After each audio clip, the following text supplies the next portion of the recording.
حسن صاحب آپ سے پروگرام کا آغاز کروں گی.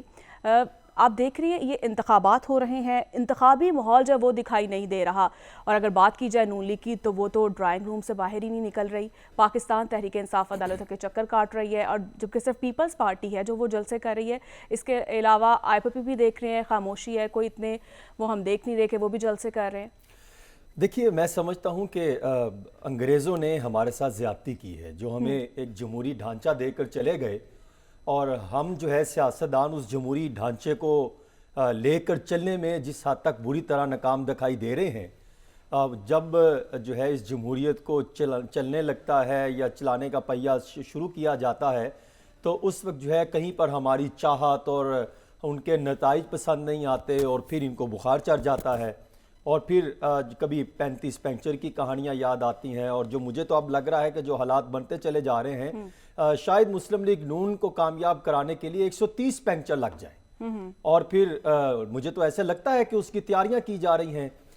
اس طریقے سے وہ اپنا گراؤنڈ اپنے لیے جو ہے وہ لیول پلینگ فیلڈ کے لیے اقدامات کر رہے ہیں. دیکھیے بنیادی طور پر مسلم لیگ نون اور پاکستان پیپلز پارٹی اور آئی پی پی یہ چند ایک سیاسی جماعتیں ہیں جو بڑی اس ٹائم نظر آ رہی ہیں.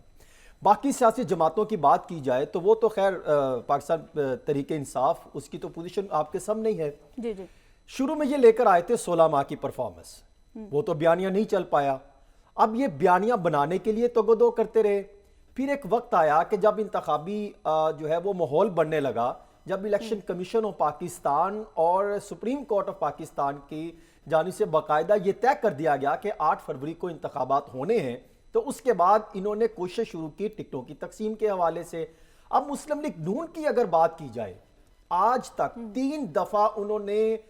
پنجاب میں ٹکٹ کی تقسیم کا فیصلہ کیا کہ ہم نے اعلان کرنا ہے, لیکن این وقت پر آ کر کچھ ایسے معاملات سامنے آئے جس میں آئی پی پی کے ساتھ سیٹ ایڈجسٹمنٹ ان کے لیے بہت ضروری ہے, کیونکہ کہیں نہ کہیں سے تو پریشر ہے ان پر کہ انہوں نے ایڈجسٹمنٹ کرنی ہے. اگر وہ آئی پی پی کو ایڈجسٹ کرتے ہیں تو ان کی جو گراؤنڈ پر جو ورکر, جو کارکن, جو پوزیشن بنانے میں کامیاب رہا یا جنہوں نے کام کیا وہ نظر انداز ہو جاتے ہیں, پھر ان کو وہ ٹائم نہیں ملتا, تو وہاں پر اختلافات ہیں. اور اگر بلوچستان میں انہوں نے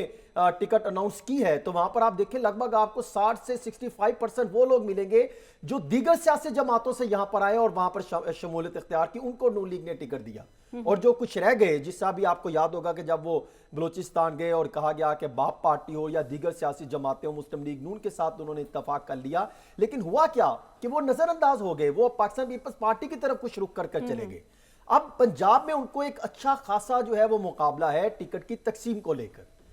ایک حلقہ ہے, 8 سے 10 امیدوار ہیں, اور پھر آئی پی پی کے ساتھ سیٹ ایڈجسٹمنٹ بھی کرنے ہیں اور کچھ الیکٹیبلز بھی ہیں. اب وہ اس موقع پر نہ وہ سیٹ ایڈجسٹمنٹ کا معاملہ طے کر پا رہے ہیں, نہ وہ ٹکٹوں کی تقسیم کا معاملہ کو طے کر پا رہے ہیں, نہ ہی وہ منشور کو لے کر جو ہے وہ معاملات کو کلیئر کر پا رہے ہیں. ان کی تو سچویشن بہت زیادہ جو ہے وہ مشکل میں پھنسی دکھائی دے رہی ہے, جو نظر آ رہا ہے. اب تک کہ اگر دیکھا جائے جس طرح سندھ میں بھی ان کی آئی پی جو ایم کیو ایم کے ساتھ کچھ ہے سیٹ ایڈجسٹمنٹ کا معاملہ چل رہا ہے, پھر خیبر پختونخوا میں بھی انہوں نے کوشش کی کچھ معاملات کو طے کرنے کی, وہاں پر بھی وہ ناکام رہے, تو ان کی تو وہ سچویشن ہے. لیکن اس کے مد مقابل پاکستان پیپلز پارٹی جو ہے وہ گراؤنڈ پر اپنا کام کرتی دکھائی دے رہی ہے. جس طرح بلاول بھٹو زرداری صاحب ہوں اور آصف زرداری صاحب, انہوں نے پنجاب کا محاذ پر قابو کر لیا ہے, چاہے وہ سندھ میں انہوں نے 21 نشستوں پر اپنے امیدوار جو ہے وہ کھڑے کرنے میں ناکام رہے, اور پورے صوبہ سندھ میں وہ صرف 2 خواتین امیدوار نامزد کر سکی ہیں. محاذ پر قابو پا لیے بلاول صاحب نے, تو کیا بلاول صاحب پنجاب کی عوام کو مطمئن کر پائیں گے؟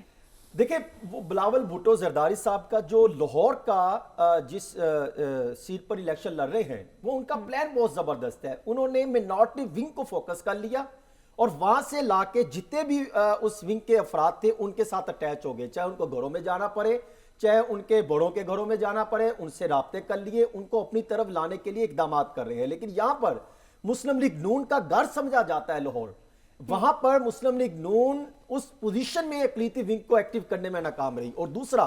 ساؤتھ پنجاب پر جس طریقے سے آصف علی زرداری صاحب کام کر رہے ہیں, وہ جس طریقے سے میں آپ کو یاد ہوگا آج سے کئی ماہ قبل بھی میں یہ بات کر رہا تھا کہ وہ آہستہ آہستہ سلو اپنا کام کر رہے ہیں, انہوں نے کچھ پوزیشن وہاں پر لینی ہے, اور آج وہ بڑے سرگرم دکھائی دے رہے ہیں. میری اطلاع یہ ہے کہ وہ کسی حد تک ان کو اندازہ ہے کہ اس سے بہتر تو فیلڈنگ اور کچھ نہیں مل سکتی, تو وہ بھی کوشش کر رہے ہیں کہ کچھ الیکٹیبلز کو اپنے ساتھ ملایا جا سکے، کچھ دیگر افراد جو چاہے وہ لوٹے ہوں یا نہ ہو، کلائے یا نہ کلائے، لیکن ان کو اپنے ساتھ ایڈجسٹ کیا جا سکے۔ لیکن اس سارے ماحول میں جو عوام سے لنک کرتا ہے وہ کیا ہے؟ وہ ہے منشور۔ آپ کو یاد ہوگا 70 کے الیکشن میں جماعت اسلامی بھی اپنا منشور لے کر آئی تھی، پاکستان پیپلز پارٹی بھی منشور لے کر آئی تھی، جمعیت علماء اسلام بھی اپنا منشور لے کر آئی تھی، اسی طرح دیگر سیاسی جماعتیں بھی منشور لے کر آئی تھی، اور نظریاتی اصولوں کی بنیاد پر عوام کو اپنی طرف قائل کرنے کے لیے، کیونکہ مسائل تھے، منشور تھے، عوام کے سامنے لے کر گئے تھے، بنیادی مسائل کا ادراک کیا گیا تھا۔ لیکن آج کیا ہے؟ ان کو پتا ہے کہ ہم نے کہیں پر جو ہے الیکٹیبلز کی مدد لینی ہے، کہیں پر پینچر لگنے ہیں، کہیں پر سہولیات مل جانی ہے، کہیں پر